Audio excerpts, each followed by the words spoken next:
Hey guys, this is John. I'm under some kind of strange light. I can move up here. I can move down here. The light's kind of odd in here. We're in the fashion mall at Keystone on the north side of Indianapolis.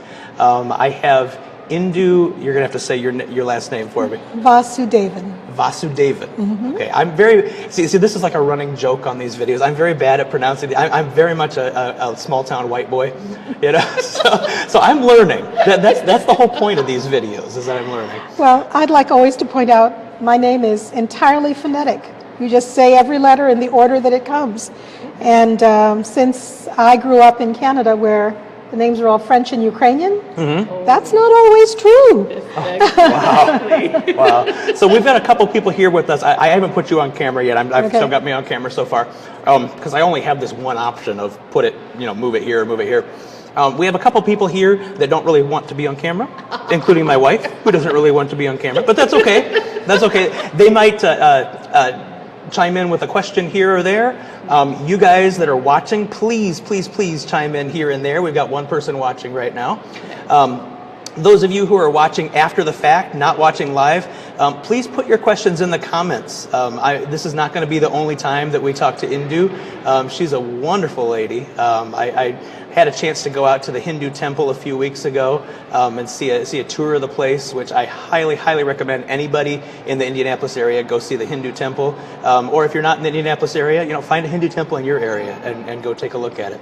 So the point of this group is called Through the Eyes of the Other. Our point is that we look at God, faith, and life through the eyes of other people.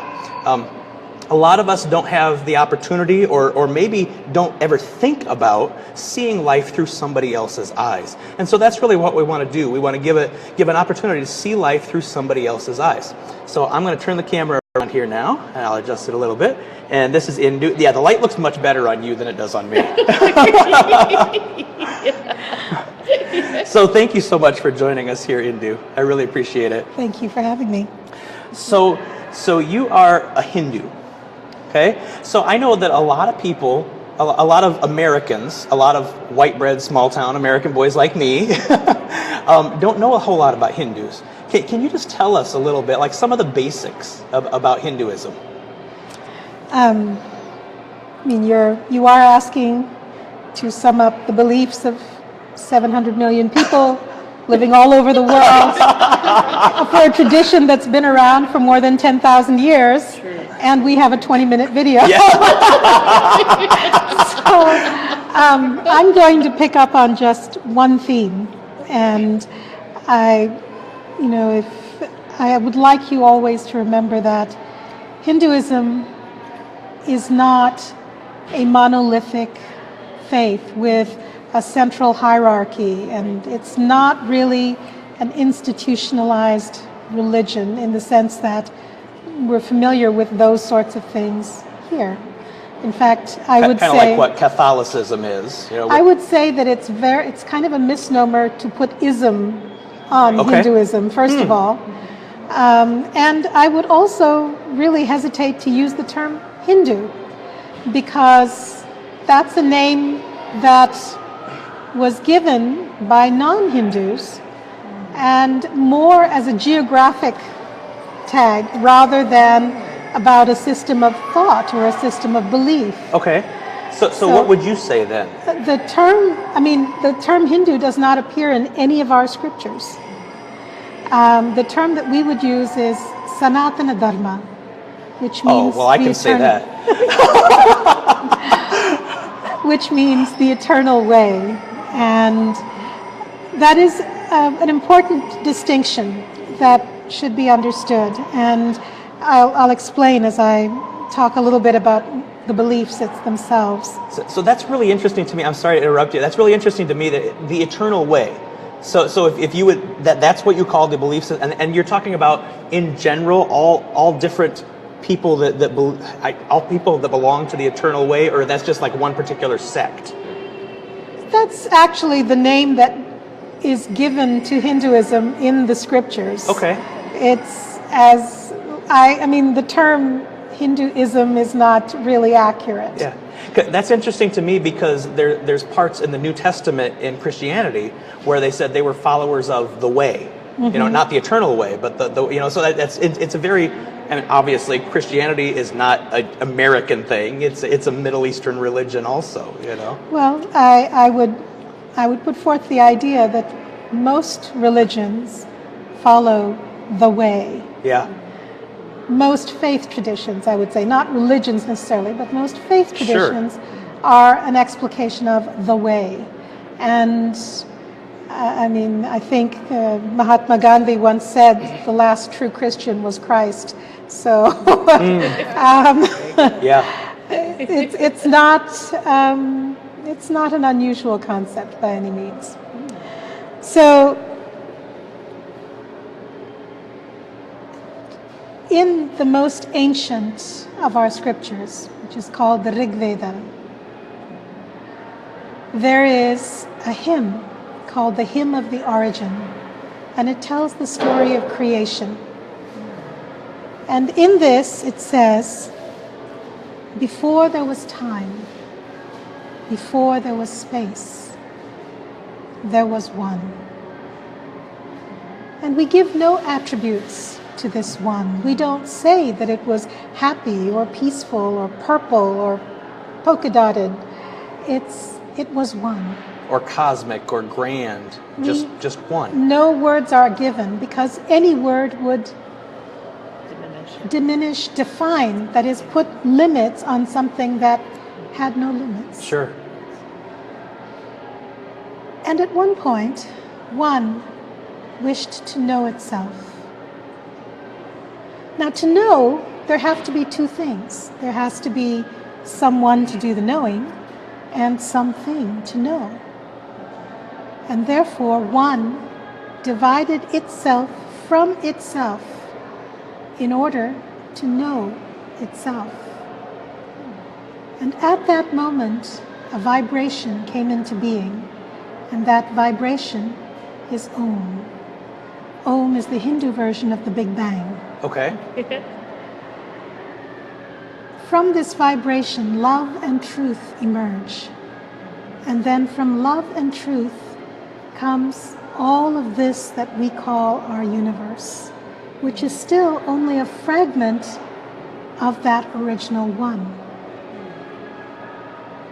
So where's the rest of the original one, if this entire universe is a fragment? Beyond that universe. Einstein says the universe is expanding. What is it expanding into? It is are you familiar with the concept of the multiverse? I've heard of it, but I mean... We're not really scientific on this thing here, but the multiverse is like Star Trek parallel dimensions. It's a scientific theory that says that things like that exist. Sure.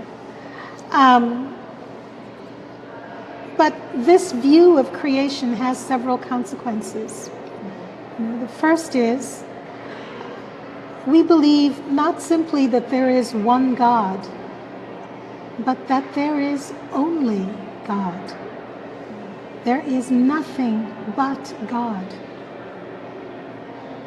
The second thing is that every atom of this universe, living or non-living, human or non-human, is part of that original one. It is part of that divinity. That's why when Hindus greet, we use this gesture, which is a gesture of prayer. And we say, Namaskar, that which is divine in me greets that which is divine in you. So Namaskar. That's one of the most beautiful phrases. The first time I heard that, I've heard the word before. Mm-hmm. I knew it was a greeting. I just thought it meant blessings, hi, how are you, But hearing what the meaning of it is, it's so gorgeous. It's understanding that God exists in every being and in every non-being too, okay? Now, the third thing is that every atom of this universe came into being out of this desire to know oneself. You never have to tell a child, stand up, learn to talk, learn to walk. They do that. They do that because it is innate to them that they should learn who they are. And there is something in each of us that keeps pushing us and saying, no, this isn't enough. This isn't it. You're here because what you know so far, you've understood that that is not all that you're here to know. And I feel that way as well. Every day I get up because that feeling is there. There is more to know, more to love. I have to get up and do it. Okay? So I have a question on that concept. I'm going to put the camera on me for just a second. Please. And I think I know the answer to this question because of something that we've talked about before. Mm-hmm. So you keep talking about this desire to know yourself. Everybody has a desire to know yourself. And you don't talk about a desire to know other people. And I think I can answer this question because of what we've talked about before. I think you're going to say it's because maybe there is no such thing as other people because all is one. It's something. No? I see. I've got it wrong. I've got it wrong. No, I don't think that's necessarily wrong.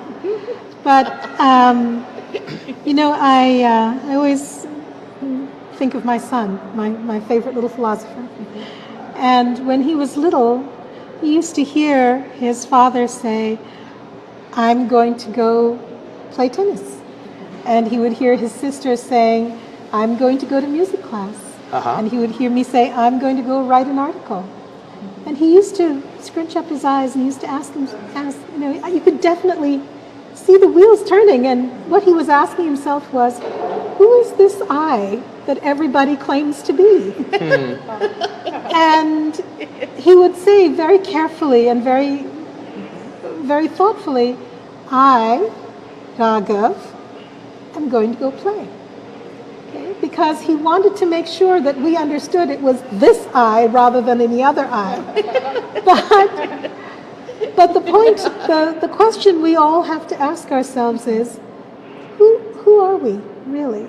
Who is this I that we all claim to be? And you do, in our culture, a fully lived life is said to be lived in 4 parts. And in the first part, it's the life of the student. It's one where the community supports your education. So you are looking into who you are. But the second phase of life, which is the phase of marriage and becoming a part of the community, that's when you have to realize that this I that you have identified in yourself is out there as well. And it is there to be loved. And so you begin by loving your spouse. You begin by loving your children. And then you have to create an environment that it's safe, that promotes the growth of this family. And so you pour your love into the community. And you realize, I'm sure you've done this too, but in the supermarket, if somebody says, Mom, all the mothers turn around. We all respond to this call because that's the love that we want to pour into the community. I know for myself when I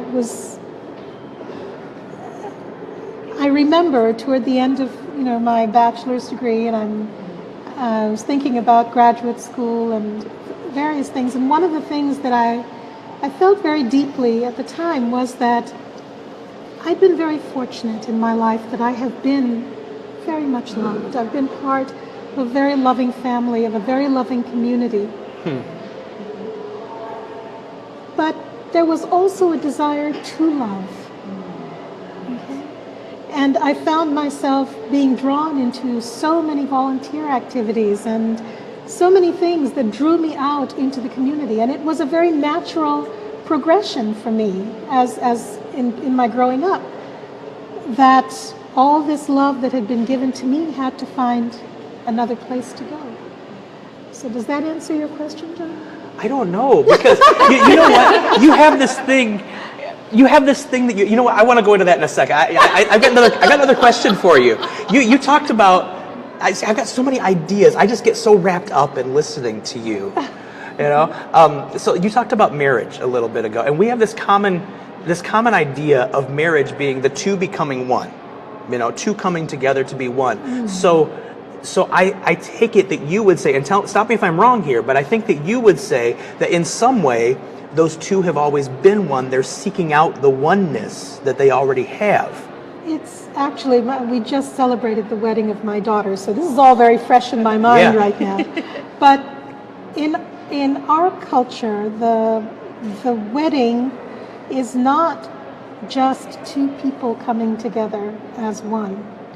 It's two families coming together as one. It's also that you are taking up your place in time, in history, by understanding that you have a responsibility to the larger community. That this marriage isn't just these two people coming together as one, but that they are becoming a force for unity within the community. That they are now responsible for the society that they live in. That they are supposed to be giving in charity.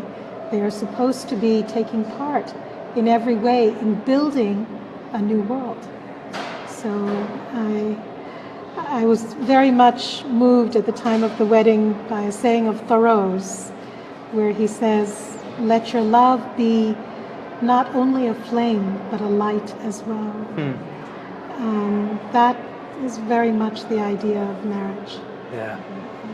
You have such a beautiful way of putting things. You know, there's that was Thoreau, not me. Oh yeah, no, I'm talking about. I'm just enraptured listening to you. You know, because there's a sing-song quality to the way you talk about things that you can tell it's very special and very dear to you. There's a passion to how you speak. There's a storytelling to how you speak. That is very much, I think, how I experienced Hinduism from my earliest time is through stories. Yeah, talk about that a little bit. What does that mean, experiencing?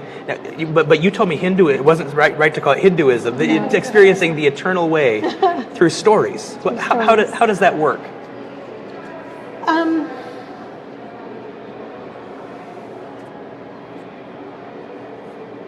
You know, it's hard to speak about a person's spirituality, about the growth of a person's spirit in everyday terms.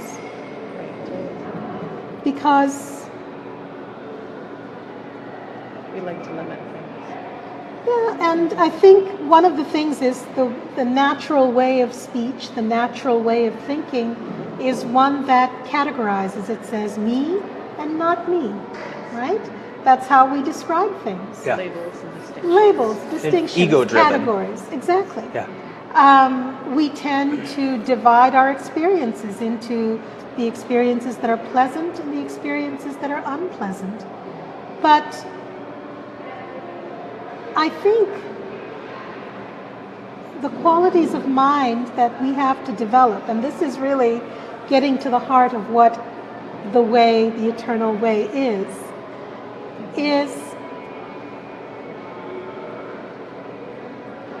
to turn off this divisiveness, this chatter that goes on in the brain all the time, and to experience oneness. Okay, this is, my spiritual teacher says, you cannot describe the taste of sugar. I mean, how do you describe it? You can only experience it. And the point of stories, the point of art in general, is that it lets you experience something that you may not be able to describe. So I hear you saying, John, by asking me that question about this story thing, I'm so into this that I can't go out of it to explain it. No. I'm saying that stories are metaphors. And they are ways of speaking about inner realities in terms which are available to your imagination, to your intuition, but not necessarily to the everyday logical progression of thought that you might normally experience. Yeah. You can't quantify it. Exactly. Now, when I was little, my father would tell me stories every evening, and those stories were often about children in our mythology who had deep spiritual experiences. And to understand those stories, I mean, I understood them in one way when I was 6, and I understand them quite differently now. They kind of unfold in your mind. They kind of become very real as you experience your own growth. You understand those stories differently. Like, one of the very first stories I was taught was from the epic poem called the Ramayana. The Ramayana is considered a part of our scripture. And if you were to go to Bali and see the dances that are done in Bali, or if you were to go to Cambodia and to see the shadow puppet plays in Cambodia, you might actually be seeing stories from the Ramayana. This epic poem is hugely important to many of the cultures in the southern part of Asia and the southeastern part of Asia. Very much so. And this story tells the story of a teaching incarnation of God. And that actually is what an avatar is a teaching incarnation of God. Okay. I know when James Cameron's movie came out, I told my son, oh, look, there's a movie called Avatar. This is my wife's favorite movie. Yes. And he said, Mom, that's not Avatar, that's Avatar. That means something else. I still don't know exactly what it means, but it's not what we mean by it is a teaching incarnation of God. And I would say modern Hindus might even think of Jesus Christ as a teaching incarnation of God, of Gautama Buddha as a teaching incarnation of God. Then is that the same for Mahatma Gandhi, or is there a Gandhi different? is not we would not think of Gandhi as an avatar. Okay. We think of him as a great soul. Okay. Mahatma, that's what that means. Okay. But in this particular story, a teaching incarnation of God is upon earth as a member of a royal family, and he's exiled from his kingdom, and his wife is kidnapped by this 10-headed monster who lives on an island off the coast of India. And then the story is how he finds her and brings her back home. Now, if I tell you the story that way, it sounds like, like It's just a story. It's just a story. But if you actually read the story and experience it over your own lifetime, you begin to understand that this is really a story about the human journey toward God. Because the wife of Rama, Sita, is utterly at one with him. It doesn't matter whether they live in the palace or they're exiled in the forest. She is utterly at one with him. But one day she sees a golden deer and she sees it playing, and she asks, can you bring it to me as a pet? And he goes, and it's at that time that she is suddenly liable to be kidnapped. And this 10-headed monster represents the senses, because in our culture we say the 5 organs of sense and the 5 faculties of sense, the processing in the brain of these senses. And he imprisons her on an island. And it's a garden. She's living in a garden. But now she feels separate from God. And she cries out for him, come back, come and find me. And finally this monkey appears as his messenger and tells her that he will take news of her presence at this island back to Rama. And then there's a battle. I mean, if you follow the story in terms of the literal events of the story, you may not get the idea. But what they're actually saying, I mean, we say in our culture, monkey mind. Monkey mind, because the mind is constantly leaping from thought to thought, from desire to desire. And this monkey mind is utterly transformed when he meets Rama. And he dedicates himself to the service of Rama. Everything he does for Rama.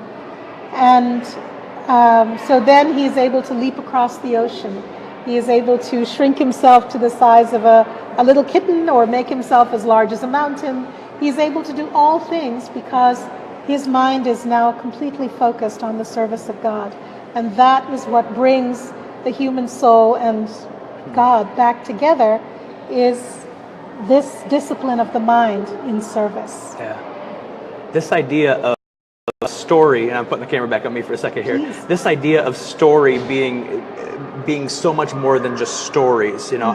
I think every faith tradition has this, you know, Absolutely. very very much a story tradition. Absolutely. But I even think that stories speak to us very very deeply, even when they're not necessarily tied to a faith. Aesop's fables, Sure. or the Scarlet Letter, Sure. you know, the Moby Dick, you know. And sometimes there's a meaning behind these things. Sometimes they're intentional, and sometimes they're just life. They're just there. They're just life, and that's how it is. And that's I think that's why we connect so deeply to story, because we see ourselves in that. Absolutely. I have a couple questions from our online viewers. Okay. The first one is from Muzaffar Ahmed. You know Muzaffar? Of course. Okay.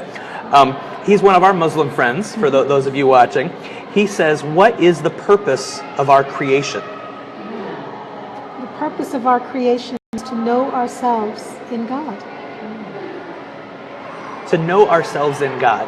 So in the one, and know that we are one inside of that one. Okay. And, you know, they say that once you have that consciousness, that is liberation. There's a very famous saint in our tradition called Saint Ramakrishna. And Ramakrishna said, we are like dolls made of salt. What would happen to a doll made of salt if you took it to the ocean? Nothing good. Well, what would happen? It would to melt. It would dissolve. away. Yeah. And why would it dissolve? Because it It's the water.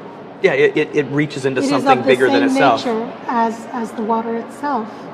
So that's what we mean by liberation, is that you are so immersed in this consciousness of God that you no longer see a distinction between yourself and God, or between creation and God. We see only God. And there's a word in Sanskrit for that state, which has no English translation. It's Satchitananda.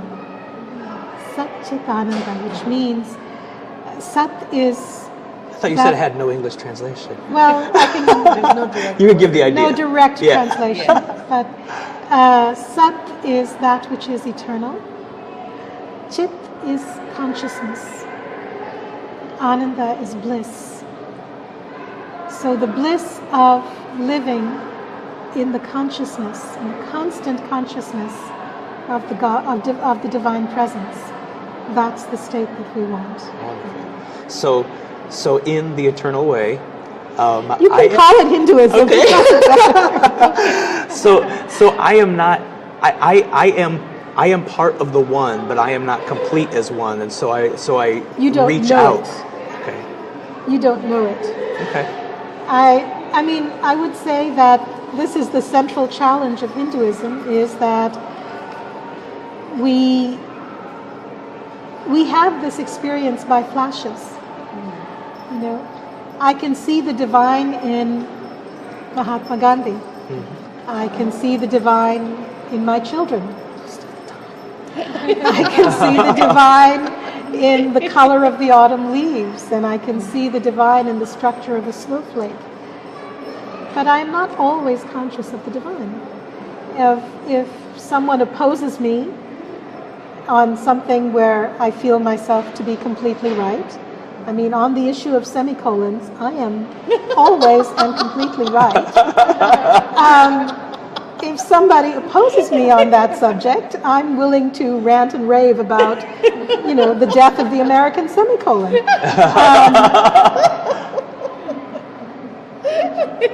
I'm not feeling the divine in that person. And yes, grammar is that important to me.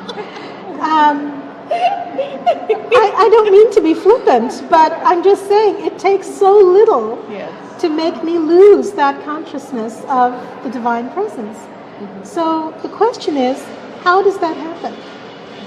Why, when we are surrounded by God, when we feel the divine presence in ourselves and around us, how is it that it only comes by flashes? Why do we feel anger? Why do we feel a lack of respect for some people or some things? Or, you know, I have, the election process was a very painful one. Oh, yeah. How does that kind of thinking of people as other, how does that happen? And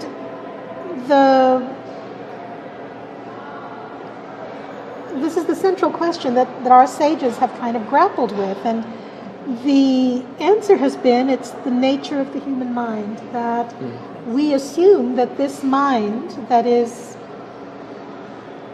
governs so much of our lives, that is the totality of reality. What we think, what we experience, what we remember, what we imagine, this is reality. That this should be what's going on in there, and things that are real to me should be real to you. Sorry. Yeah, that there's a separation that we don't understand. So a lot of Hinduism, and this is one of the reasons why I don't think of it as an ism, because it's not really doctrine. It's more discipline. How do we discipline this monkey mind that is so distracted by desires, that is so filled with chatter that we lose this sense of who we really are? How do we get back to that? And that's really what meditation is about. If you have time for a story, John, or am I going on too long? Well, I've got one more question. Okay. You know what? We will have you on as many times as you want to come on. I love listening to you. You know, it's just like I like keeping a 20 to 30 minute time frame for these videos when we can. We'll stop. I have one more question from another one of our Muslim friends, Nasir Syed, and he says, from your perspective, is Hinduism something that someone converts to, or are we all Hindu naturally, despite our external professions? Here, I'll show you. It's right down there. Okay, we're back. We're back. Can I not see this? Because this is very distracting. Sorry. This is me frozen like that. It's like the mannequin challenge. It's a little weird. Me too. It's a little weird. Yeah, for some reason I've got these things going by on my screen, but when I see them in the landscape mode, like I've got them, I can't see that whole question because Nasir made this nice, beautiful, long question, and it doesn't fit on my screen. Hindus actually don't believe in conversion. There are two statements in the Rig Veda, in the most ancient of our scriptures, and I think they both have a bearing on this. One is Ekam Sat, which means the truth is one, though the wise may call it by many names. Okay? In fact, that's what's inscribed on the outside of our temple, and I think I showed you that. Yeah. God can be experienced in many, many, many ways, and through many different traditions. But we are all in the process of reaching that same goal. Okay? Hindus don't really believe in conversion, mainly because we believe that every faith tradition is a valid way to go there. But what about no faith tradition? What about atheism? Is atheism valid? There are atheists who are Hindu. Or Hindus who are atheists, perhaps is a better way of saying it.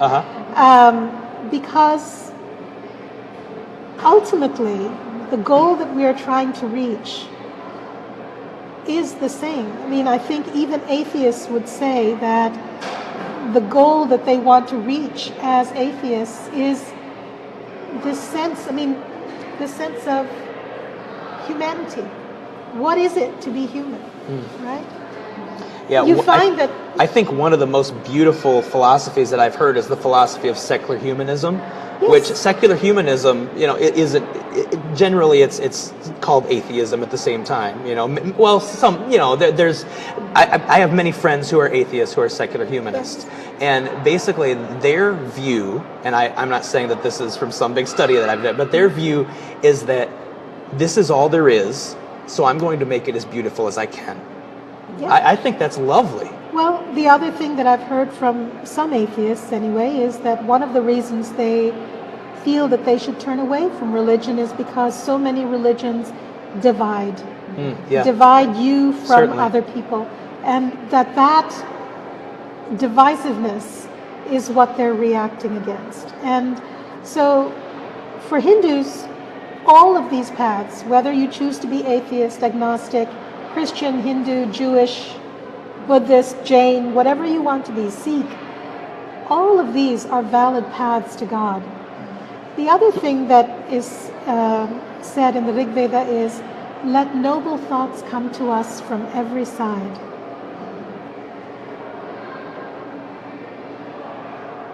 It is not uncommon for Hindus to have read the Bible, to have read the Quran, to know the life of the Buddha, to understand, to have actually experienced worship in other places, than the temple. Because the divine spark is in all. Yes. Okay.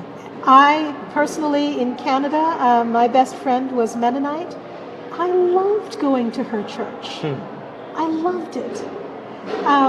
I went to college at the University of Manitoba, and there was St. Paul's College was my favorite place to be because it was a Jesuit-run Catholic college on the university campus. And to this day, one of the most deeply, profoundly moving spiritual moments I've ever had was sitting in the chapel with the long prairie summer sunset going on outside and the Gregorian chanting going on. Because it is the same feeling. When I hear Amen rolling through a cathedral, it is the same feeling as when I chant Om. Yeah, it's that divine groan that you can't put to words. It's as if one breath is uniting the entire congregation. I have, Hindus tend to venerate those who have the most universal idea of the divine. Mahatma Gandhi is considered Mahatma for among many reasons. One of them is that if he conducted any kind of meeting where there was a reading of Hindu scripture, he would insist that there would be scriptures from the Bible, from the Quran, from all other faiths also read and celebrated there. I don't know if you've been to the Chicago Art Institute? Yes. Do you know what street it's on? Michigan. Well, actually, it's on a very specific part of Michigan Avenue. Chicago has a very charming habit of naming streets after people. And the particular street that the Art Institute is on is called Swami Vivekananda Way. They had a specially long signboard made up for that, of course.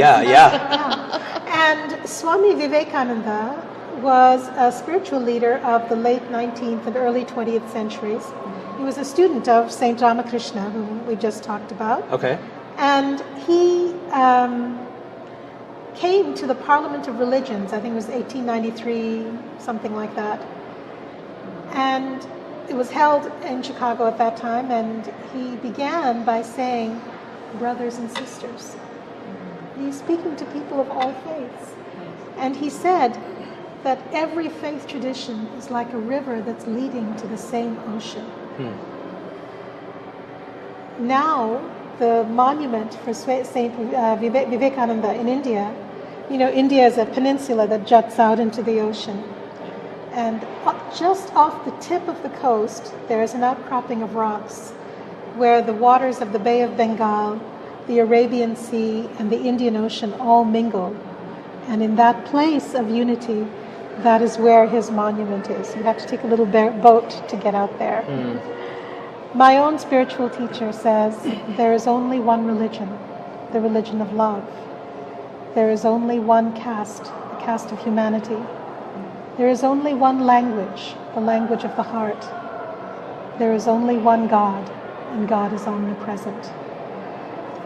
That view that God has no religion and can be approached in so many ways, that is something that we do respect. So there is no process for conversion. And we don't say that you are Hindu in whatever path you are. To get back to Nasser's question, it's you are in the path that is best for you. I think that's a great way to finish up. I'm just going to wrap it up here. Thank you so much You're so for this time. Yeah, Indu. All right, so I just realized I usually say this up front, and I'm going to say it on the backside here. You may have heard something in what Indu was saying that you completely don't agree with, and that's okay. That's okay. You don't have to. The point of this is not that you agree with everything. The point of this is not, okay, now this week we're going to make you a Hindu. Now this week we're going to make you a Muslim. Okay, that's not the point of this. That's not the point of this at all. The point of it is to see the beauty in all things. And there is so much beauty. If you just open up your mind a little bit, open up your heart a little bit, take some time to not immediately put judgment in and just listen. Just listen. Let the ideas wash over you. Let them disturb you a little bit, and you'll see that there is beauty. There is beauty in all things. I want to encourage you guys, if there's anything that you heard that you connected with, you really connected with, take some time to go out to a Hindu temple. We have a lovely one here in Indianapolis. Take some time to just talk to somebody that you don't know, somebody different than you. That's the whole point of what we're doing. Thanks so much for watching, guys.